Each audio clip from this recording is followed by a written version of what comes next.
Biz bugun Qarxanilar davlatining xaqani iqtidorli harbiy qo'mondan Siyosiyon G'ozi Sulaymon Arslanxon bilan tanishib chiqamiz.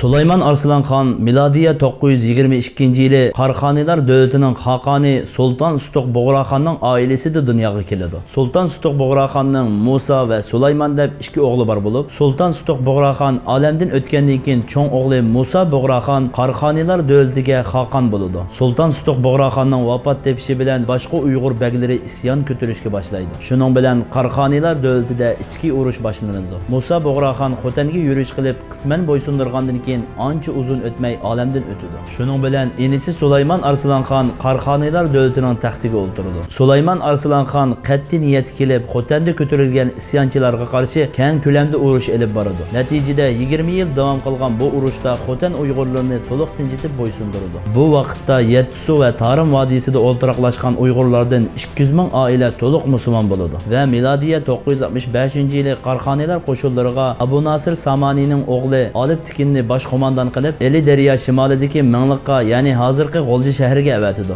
Mingliqdagi Uyg'ur buddistlarini mag'lub qilib, botxonalarni chiqib, yer bilan yakson qilib, Mingliqni, ya'ni hozirgi G'o'lji shahrini Qarxanilar davlatiga qo'shdi. Shuningdek keyin milodiya 970-yili G'ozi Olib Tikinni Uyg'ur idiq davlatini bo'ysundirishga avatidi. Olib Tikin Aqsu yakandan o'tib, Kingit, ya'ni Qora shaharni elib, ondan Uyg'ur idiq davlatining poytaxtiga hujum qiladi. Xalliq jandan keyin Uyg'ur idiq davlatining xaqani Arslan Tikin mag'lub bo'lib, darhol chekinib, Beshbaliq janubida tog'ning qarg'ujiga boradigan yo'ldagi tog' ig'iziga qo'shin to'plab, qattiq jang qilish bilan Olib Tikinni shahid qiladi. Ig'ir mag'lubiyatga yo'liqqan Qarxanilar qo'shini taraf-tarafga tarab ketadi. Shuning bilan Xaqon Arslan Tikin qarg'uji bilan Qora shaharni Qarxanilardan qaytarib oladi. Botir qo'mondan g'ayratli Xaqon G'ozi Sulaymon Arslanxon milodiya 970-yili 48 yoshlarida vafot bo'ladi. Sulaymon Arslanxon texmi qudrat topqizgan Qarxanilar davlati Farg'ona va Samarqandni, ya'ni G'arbiy Turkiston zaminini Qarxanilar davlatiga qo'shdi. Milodiya 999-yili Samoniylar davlatini ag'dirib tashlab, Buxoroni elib Qarxanilar davlatining kuch-qudrati mislsiz yuksaladi va Sulaymon Arslanxon hayot chog'larida islom dinini qattiq jonlantirishi sababi bilan va nurg'un Uyg'urlarning musulmon bo'lishiga sabab bo'ladi. Turpandagi Uyg'ur buddistlarining musulmon bo'lishi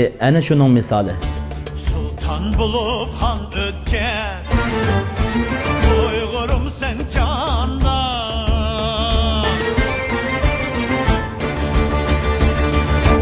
Oğuz hanlar kudreti